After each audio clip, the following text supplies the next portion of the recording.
Hello, and welcome to Miss of Time Emporium. I'm Joni, and today we'll be walking through the Faeries Oracle, illustrated by Brian Froud, text by Jessica Macbeth. Now, I'm sure most of us are familiar with Brian Froud. He has illustrated many fairies, and this deck is absolutely beautiful. It comes in a box like this.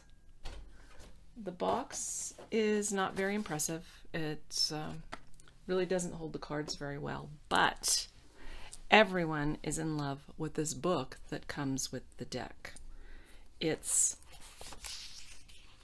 illustrated and written out with all of the aspects of these beings from the fairy realm. So it's a very complete book. And as you can see, it's quite thick. It's hardcover. It's wonderful. Now I'm going to call in the fairies. I have some cream and some butter here for them, and some starlight. These are called fairy stones. They also are attracted to smoky quartz, peridot.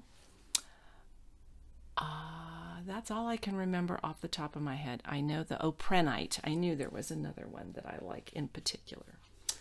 So now that they're here, let's take a look at these beautiful cards. Now, again, it's a 66 card deck.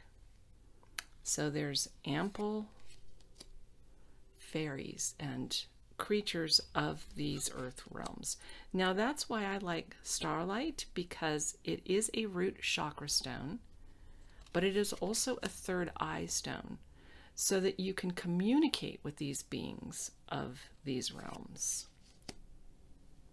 Now, the stock on this deck is notorious for being flimsy, but the images are so beautiful that it's kind of secondary. They're so magical. He really has a gift. Death. So they are numbered, and they do have the names of the deity or the being that you're working with. So it's easy to reference the information in the book. I would love to hear from you if you've had any kind of encounter with the fairy. It would be really wonderful if we could share our stories.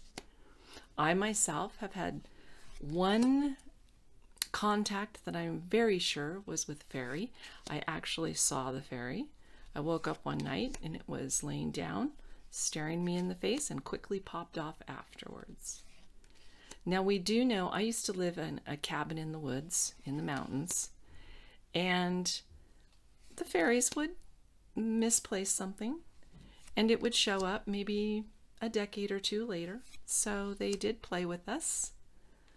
We always made tea, mint tea from the mint in the yards. We plant plants that the fairies are attracted to and try to make a comfortable realm for them.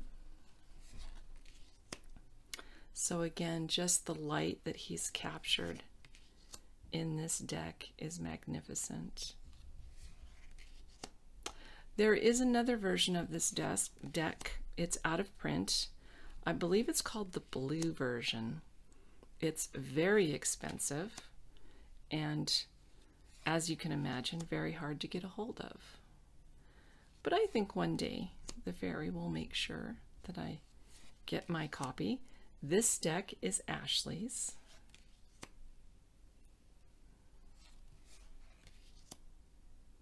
So pixies.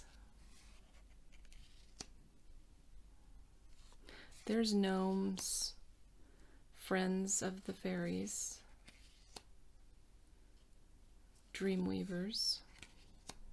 So, fairy realm, deva realm, the beings of the earth realm, the wild earth realm.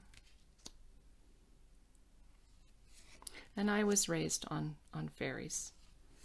My mother's from Ireland. They have a very strong belief in the fairies, and also the Scandinavian countries really have a strong belief in the beings that tend places in the wild. as do Yoruba has the Orishas, not quite the same deities, but they tend to different, they have different power spots. And Oshasi tends the forests. So again, it's multicultural, believing in other beings in other realms that are nature beings. But we always grew up with a healthy respect for the fairy, thus the cream and the butter. It's good to leave them offerings. The guardian of the gate.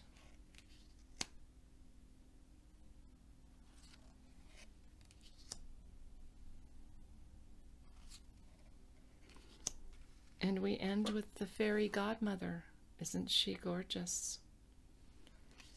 Thanks for being with me here today in the magical realm of fairy. I really appreciate you stopping by. Please leave us a comment. We would love to engage with you around fairy, particularly. We'll see you again soon. Bye for now.